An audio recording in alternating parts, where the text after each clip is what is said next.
Hello दोस्तों, नमस्कार दोस्तों, स्वागत है आप सभी का ऑनलाइन अड्डा फॉर स्टडी यूट्यूब चैनल पर। जैसा कि दोस्तों आप जानते हैं, किसी भर्ती को लेकर कोई भी अपडेट सबसे सटीक सबसे पहले आप सभी को इसी चैनल के माध्यम से दी जाती है। और इस वीडियो में हम बात कर रहे हैं एक बड़ी और लेटेस्ट अपडेट के बारे में, जो कि संबंधित है चुनाव के बाद सबसे बड़ी घोषणा के बारे में। हाल ही में लोकसभा चुनाव आपको देखने के लिए मिले पूरे देश भर के अंदर। अब किस सरकार को बेनिफिट मिला, किस सरकार को नहीं मिला, ये कहना अभी तय नहीं है, क्योंकि आप जानते हैं कि लगभग सभी सरकारों को मिला जुला समर्थन देखने के लिए मिला। और ऐसे में कहीं ना कहीं कोई भी एक ऐसी सरकार नहीं हुई जो अपने बलबूते पर अकेले दम पर सरकार बना ले बिना किसी गठबंधन के। लेकिन उसके बाद कहीं ना कहीं अब जो सभी सरकारें हैं वो इस बात की तरफ फोकस करने लगी हैं कि जो चुनाव के अंदर हुआ है वो दोबारा कहीं आने वाले चुनाव में ना हो। वो कौन सी ऐसी कमी है जो इतनी ज़्यादा कहीं ना कहीं नुकसानदायक हुई सरकारों के लिए, और कहीं ना कहीं उन सरकारों को सोचने पर मजबूर कर दिया। और मजबूर इतना कर दिया कि चुनाव के बाद में सबसे बड़ी जो घोषणा है वो यहाँ पे करनी पड़ी। एक बड़ी अपडेट सामने निकल कर आ रही है, और जो भी अपडेट आपको दी जाएगी वो ऑफिशियल नोटिफिकेशन के माध्यम से होगी, शासन के आदेश के माध्यम से होगी, जहां पर 5 लाख नई सरकारी भर्तियों को लेकर घोषणा की गई है।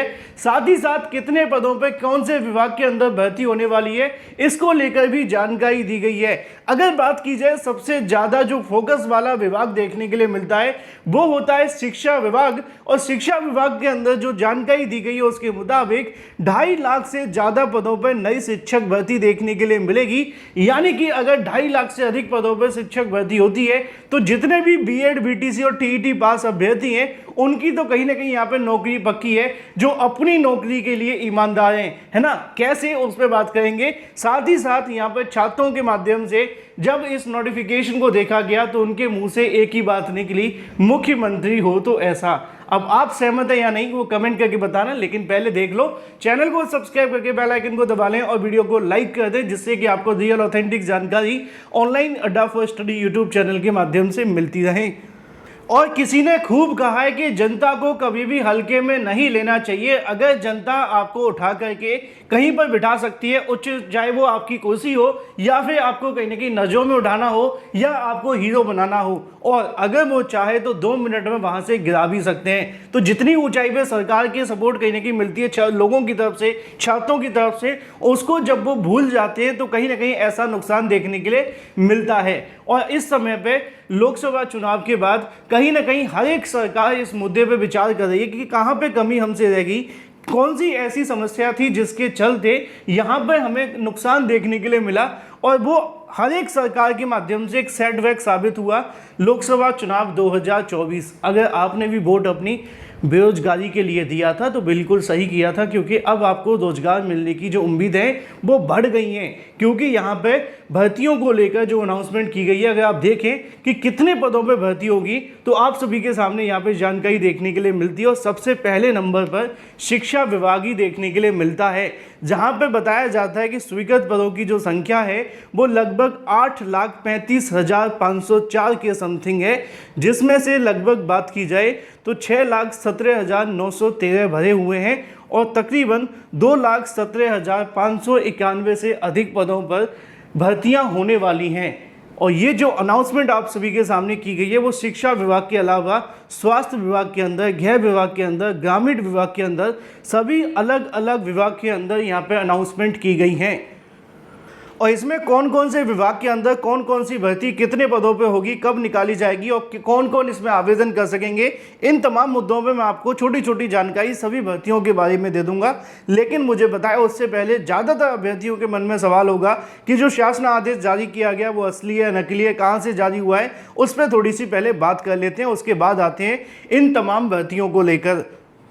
क्योंकि इस बार लोकसभा चुनाव के अंदर बेरोजगारी मुद्दा काफ़ी ज़्यादा हावी रहा था। अगर बात की जाए राहुल गांधी के माध्यम से उन्होंने बेरोजगारी मुद्दे को काफ़ी जमकर के उठाया, तो वहीं दूसरी तरफ बिहार में तेजस्वी यादव ने जमकर के उठाया।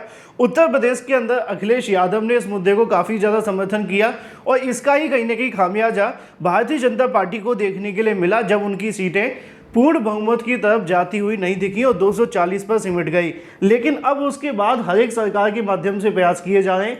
यूपी में सीएम योगी लगातार भर्तियों को लेकर आदेश दे रहे हैं, तो वहीं दूसरी तरफ कुछ राज्यों के माध्यम से तो शासन आदेश भी जारी कर दिए गए हैं। ये शासन आदेश बिहार सरकार सामान्य प्रशासन विभाग के माध्यम से जारी किया गया है, जिसके संबंध में उन्होंने जानकारी दी है कि स्वीकृत और रिक्त पदों के बारे में बताया गया है और किन पदों पर भर्तियां होने वाली हैं, इसको लेकर उन्होंने जानकारी दी है। यहाँ पे जब आप डिटेल देखेंगे तो ये जारी किया गया है बिहार सरकार के माध्यम से, यानी कि नीतीश कुमार के माध्यम से। हाल ही में नीतीश कुमार काफ़ी ज़्यादा बड़ा चेहरा देखने के लिए मिले और काफ़ी ज़्यादा डिमांड में भी रहे सरकार बनाने के लिए। एंड मौके पे उन्होंने एनडीए को समर्थन भी दिया, लेकिन इसका मतलब ये नहीं कि अब आने वाले समय में हाथ पे हाथ रख के बैठे हैं। वो भी जानते हैं कि अब इस मुद्दे को कहीं ना कहीं अपनी ओर आकर्षित करना पड़ेगा। अब बेरोजगारों की आवाज़ उठने लगी है तो उसको सरकारों के माध्यम से स्वीकार भी करने लगे हैं। यहाँ पे अब थोड़ी सी बात कर लेते हैं पदों के बारे में। शिक्षा विभाग के अंदर तकरीबन 2,70,591 पदों पर भर्तियां और होंगी। आप जानते हैं हाल ही में बिहार के अंदर लगभग 3 लाख पदों पर भर्ती देखने के लिए मिली है। कहा यह जाता है कि यूपी सबसे बड़ा है, लेकिन स्वीकृत पदों के मामले में यूपी बिहार से काफ़ी ज़्यादा पीछे है। यूपी में अगर मैं आपको अनुमान के आधार पर बता दूं तो 6 लाख से ज़्यादा शिक्षक आप सभी को देखने के लिए मिलते हैं, जबकि इसके अंदर 8,33,000 का आंकड़ा आप सभी के सामने है। और इतनी भर्तियां हो जाने के बाद भी भर्तियों को लेकर जानकारी दे रहे हैं। यूपी में तो रिक्त पदों को लेकर जानकारी तक नहीं दी जाती और रिक्त पदों का डाटा बताना तो दूर की बात है। इससे अंदाज़ा लगाया जा सकता है कि यूपी में बड़ी संख्या में पद खाली होने के बावजूद भी इस बात को स्वीकार नहीं किया जाता, लेकिन यहाँ पर ऐसा नहीं है। स्वास्थ्य विभाग के अंदर बात की जाए तो 74,000 लगभग 65,734 पदों पर भर्तियां प्रस्तावित हैं। इसी तरीके से गृह विभाग की बात की जाए तो उसमें 41,000 के समथिंग पद हैं। ग्रामीण विकास की बात की जाए तो 11,784 हैं। बहुत सारे अभ्यर्थी अदर स्टेट से भी देखने वाले होंगे। उनके मन में सवाल होगा कि इन वैकेंसीज़ के अंदर क्या अदर स्टेट अभ्यर्थी आवेदन कर सकते हैं, जैसे कि यूपी के, मध्य प्रदेश के, झारखंड के।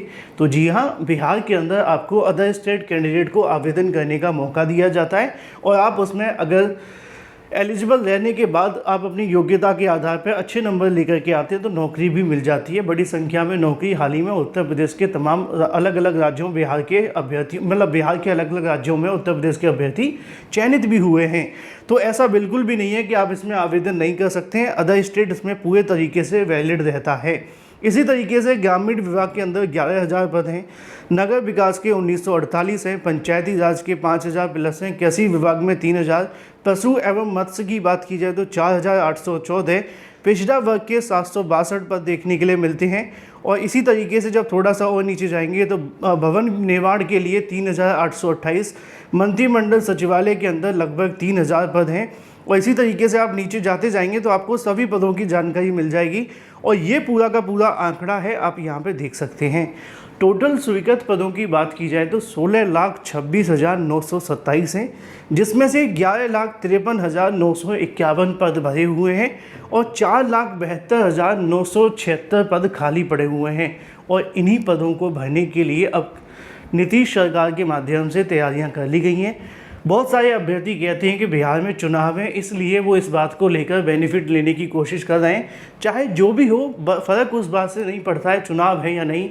सवाल ये है कि उन चुनाव से आपको नौकरी मिल रही है नहीं। ऐसा तो है नहीं कि आप चुनाव के समय जाकर मेरे कहने या किसी और सरकार के नौकरी देने से आप उसी का बटन दबा के आएंगे। बटन तो आप अपनी दिमागी या फिर कहीं ना कहीं अपने जो भी दिल से डिसीजन लेंगे उसके आधार पर दबाएंगे। ऐसा तो है नहीं कि भाई किसी सरकार ने आपको नौकरी दे दी आप उसी को दोगे। आप डिसाइड करोगे किस तरीके से आपको वोट देना है, किस तरीके से नहीं देना, ये आपका अधिकार है। लेकिन सवाल ये है कि क्या वो सरकार नौकरी दे रही है, तो इसका जवाब है यस। आने वाले समय भी और पहले वाले समय में उन्होंने नौकरियां दी हैं और इसको लेकर अनाउंसमेंट भी की है। मेरा उद्देश्य किसी भी सरकार का विरोध और समर्थन करना नहीं है। जो बेरोजगारी को लेकर सवाल करेगा, बात करेगा और भर्तियों को लेकर बात करेगा, उसके लिए हम थोड़ा सा समर्थन करेंगे। और जो भर्तियों को लेकर बात नहीं करेंगे उनके खिलाफ तो आवाज़ उठानी पड़ेगी। आप ही बताओ गलत है या सही, कमेंट करके। Thank you for watching this video.